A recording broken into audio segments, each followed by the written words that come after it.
Bon les amis, ça y est, dernier jour de mécanique, en tout cas sur la 307. Donc je vais changer les rotules, les plaquettes, tout ce que j'avais acheté hier.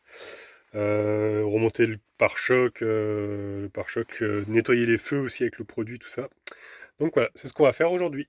Bon, on va commencer par les rotules de direction. Donc il faut bien regarder, pas se tromper de côté parce qu'elles ont un sens celle-ci. Vous voyez, elle a la forme comme ça. Donc là, c'est pour le côté gauche. Et ce que je vais faire, je vais mesurer avant de démonter entre ici et ici, parce que je vais essayer de ne pas dérégler trop le parallélisme. Donc voilà qui est fait, j'ai essayé d'être au plus précis possible. Maintenant je vais débloquer cet écrou là, desserrer, et je vais essayer de, voilà, de remettre la même longueur quoi. Voilà, il est venu, je ne vais pas trop le desserrer, voilà, je vais le laisser comme ça. Je vais pouvoir voir aussi la longueur du filetage. Je vais essayer de tourner maintenant la rotule, mais là il va falloir aller deux mains parce qu'il faut que je tienne aussi cette rotule là. Je prends une pince bloc parce que là malheureusement ça arrondit, il y a pas de, on peut pas mettre deux clés plates quoi. Voilà, en forçant un peu, ça commence à venir. Ouais, ça vient. Alors c'est pas tout à fait les mêmes, on peut voir que le filetage est plus long sur celle-ci. Alors j'espère que ça va aller quand même. Ce que j'ai fait, c'est que j'ai remesuré ici, j'ai mis l'écrou à la même distance. Donc on devrait pas être trop mauvais. J'ai rajouté un petit peu de graisse, comme ça évite que ça rouille à l'intérieur. Là, ma foi, il n'y a plus qu'à visser. Bon, bah écoutez, j'ai remesuré. Normalement, on n'est pas trop mal. Elle est rentrée en tout cas. Allez, je vais la passer maintenant dans la fusée. Donc j'ai pris ma petite clé Allen et puis ma clé plate de 17. Et puis là, je n'ai plus qu'à serrer.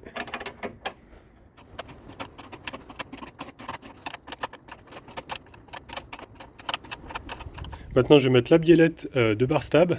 Voilà, c'est deux écrous, tout simplement, deux rotules de chaque côté qu'on vient mettre directement entre la barre stable et puis l'amortisseur.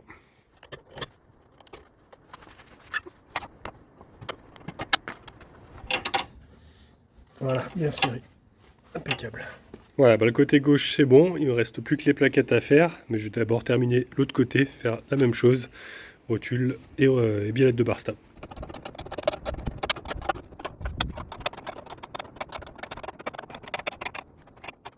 Allez, bah maintenant autour des plaquettes de frein, donc déjà je vais commencer par repousser un petit peu le piston avec un tournevis, un gros tournevis plat, voilà, tout doucement, pas l'abîmer. Après je pousse la plaquette et voilà, je pousse avec la plaquette carrément. Ça évite d'appuyer qu'un seul endroit, là ça appuie vraiment sur tout le piston. Voilà, on voit qu'il recule tout doucement. Voilà, une fois que c'est fait, hop, j'enlève la petite vis du bas, clé de 13. Voilà. Et puis on va pouvoir du coup basculer, étrier et le déboîter d'ici en bougeant un petit peu. On va graisser les coulisseaux d'ailleurs aussi, ça lui fera pas de mal. Parce que de ce côté-là, vous avez vu, il y a une plaquette qui est beaucoup plus usée que l'autre. Celle-ci est beaucoup plus usée que celle-ci. Regardez, vous voyez, quand on compare par rapport à une neuve, elle est quand même bien usée celle-ci. L'autre était un peu meilleure quand même. Mais bon, allez, on va changer l'ensemble. Comme ça au moins on va être tranquille. Et puis on va bien graisser de partout. Là je vais nettoyer aussi les petits fers. Je ne sais pas s'ils les ont mis avec. Des fois ils les fournissent. Non, ils ont mis juste la vis. Donc là je vais mettre un coup de brosse ici, mettre un petit peu de graisse pour que la plaquette coulisse bien. Vraiment légèrement. Et on va limer aussi un petit peu les plaquettes parce que comme le disque est un petit peu creusé, là il y a une petite bordure. Donc on va mettre un coup de chaque côté ici et ici avec la lime pour faire un petit angle.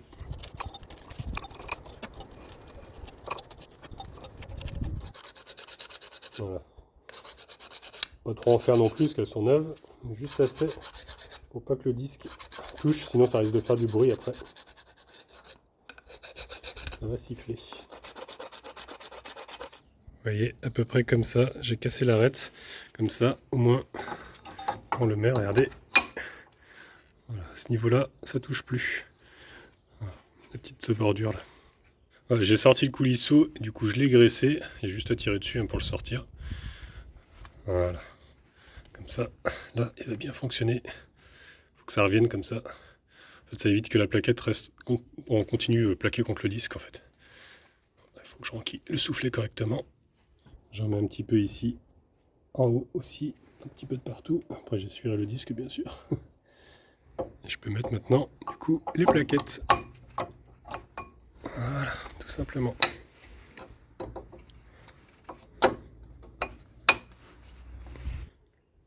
On remet l'étrier. Voilà. Normalement, le piston est assez repoussé, donc je peux remettre. Voilà. Il est en place. Plus qu'à mettre la vis. Petit coup de serrage. Voilà, ça sert à rien de serrer trop. Et voilà, un côté de fait. Voilà, l'autre côté est terminé lui aussi. Et maintenant, ce que je vais faire, c'est que je vais appuyer sur la pédale de frein pour pouvoir repousser les pistons. Pas oublier de faire cette étape. On peut plusieurs fois jusqu'à que ça redevienne dur. Parce que sinon, si on oublie de faire ça et qu'on part directement, il n'y a pas de frein au début. Là, j'avais mis une petite barquette en dessous au cas où que ça déborde en repoussant les pistons, parce que des fois, on rajoute du liquide et ça peut déborder. Mais là, non, ça n'a pas débordé, c'est impeccable, c'est au maximum. Donc le niveau est bon. Bon, bah écoutez les amis, je vais pouvoir remettre les roues. Je pensais pas dire ça un jour, tellement le début était difficile, j'ai eu pas mal de galères avec ça. Mais maintenant, je vais pouvoir remettre les roues et puis m'occuper du coup des phares et pare-chocs, tout ça, remettre tout ça, mais ça c'est accessoire, en tout cas niveau mécanique, tout est nickel. Je suis bien content. Donc allez, je vais remettre les roues. Je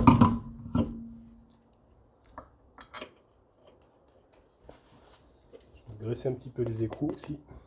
J'en mets toujours un petit peu. Ça évite que ça colle, qu'après on n'arrive plus à les desserrer. Surtout quand on roule dans la neige avec le sel.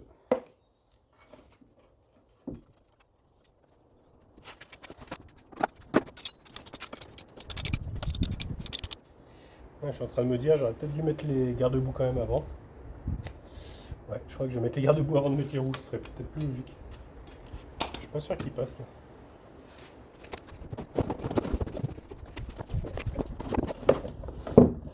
Ouais, non. Je vais mettre la roue après. On la enlève. Hop. Erreur de débutant.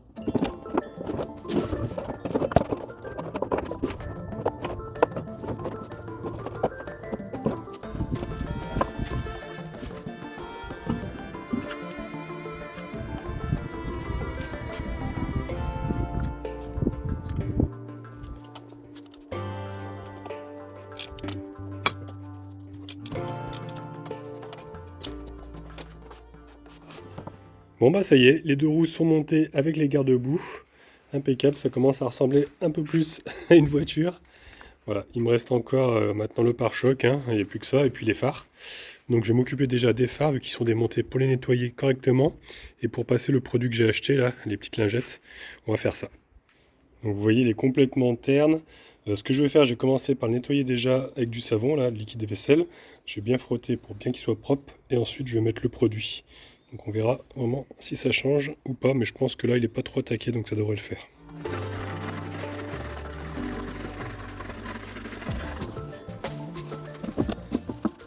Bon, finalement je les ai remis en place parce que je me suis dit là, ça risque, je risquais de les salir en fait, en mettant les vis, tout ça. Et une fois qu'on a mis le vernis, normalement il faut laisser sécher. Donc là, vu que c'est quand même libre hein, par l'aile, c'est quand même assez libre pour pouvoir passer les lingettes correctement. Donc c'est ce qu'on va faire maintenant. Donc on va voir après le résultat. Donc vous voyez, le kit se présente comme ça. Donc il y a deux lingettes pour nettoyer, une pour chaque phare, une pour sécher et une pour faire le vernis, le polish quoi, des deux phares. Regardez comme ça ressort jaune.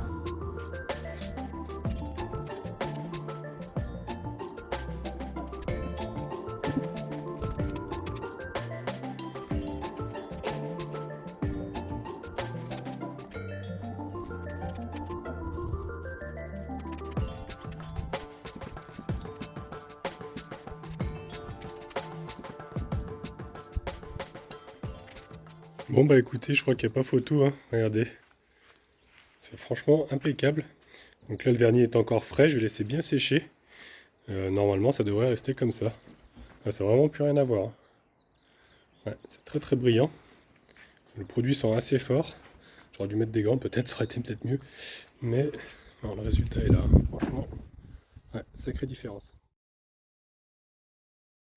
Bon, bah écoutez, ça y est, c'est sec. Donc maintenant, ce que je vais faire, je vais remonter le pare-choc et je vais pouvoir enfin redescendre le véhicule sur ses roues. Un grand moment.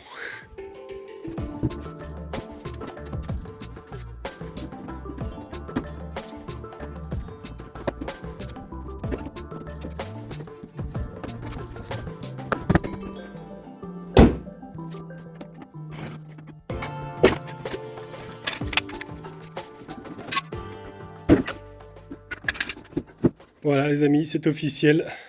Elle est terminée. Donc plus qu'à aller la tester maintenant sur la route. Et puis faire un petit coup de nettoyage aussi, parce qu'il y a pas mal de pollen là. Mais sinon, eh ben, elle est prête. Je suis bien content. Enfin terminé. Moi j'ai toujours le voyant moteur allumé. Hein. Ça malheureusement, va falloir je pense que je passe la valise pour enlever cette anomalie pollution. Mais bon, on va déjà tester un peu la boîte de vitesse. Voir que tout va bien quoi. Déjà la première passe.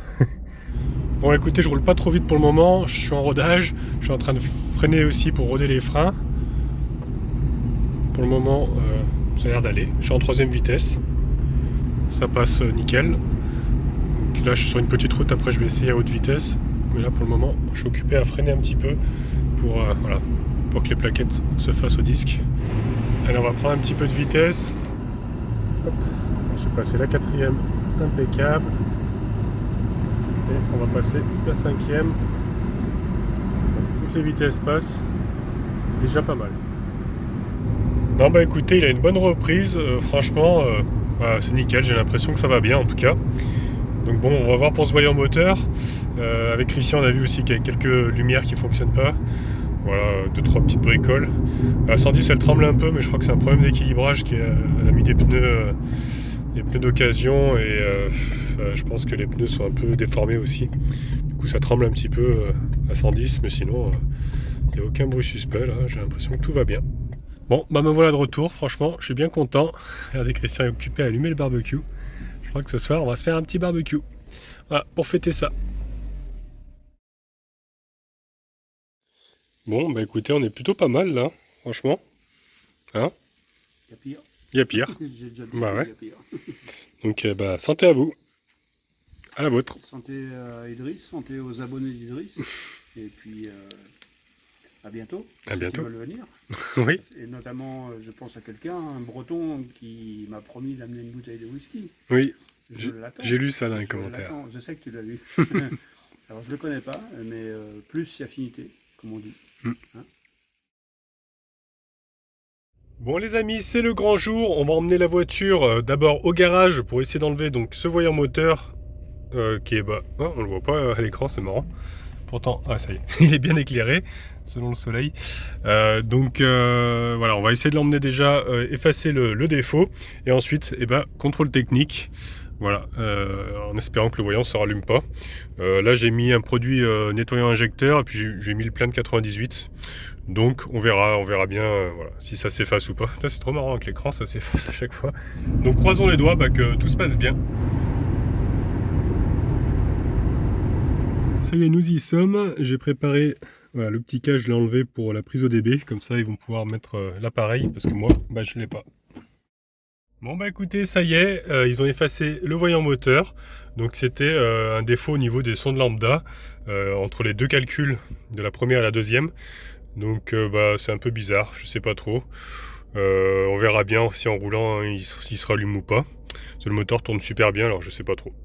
Voilà, en tout cas le catalyseur lui était propre. Alors bon, apparemment ça laisserait peut-être passer trop de gaz d'échappement. Enfin le calcul entre les deux serait le même. Donc peut-être qu'il faudrait quand même changer le catalyseur plus tard. Mais bon, on verra. Hein, parce que c'est quand même 300 € le catalyseur neuf. Donc bon, on verra bien.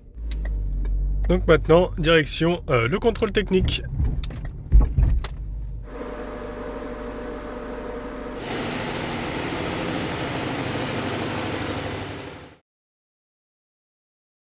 Et ben ça y est, le contrôle est passé, regardez, impeccable, favorable, elle est passée nickel. Et franchement, il n'y a pas grand chose, hein. Un petit peu de ripage, réglage de feu, voilà, les pneus qui sont un peu usés, mais sinon, puis la carrosserie aussi, un petit coup sur l'aile arrière.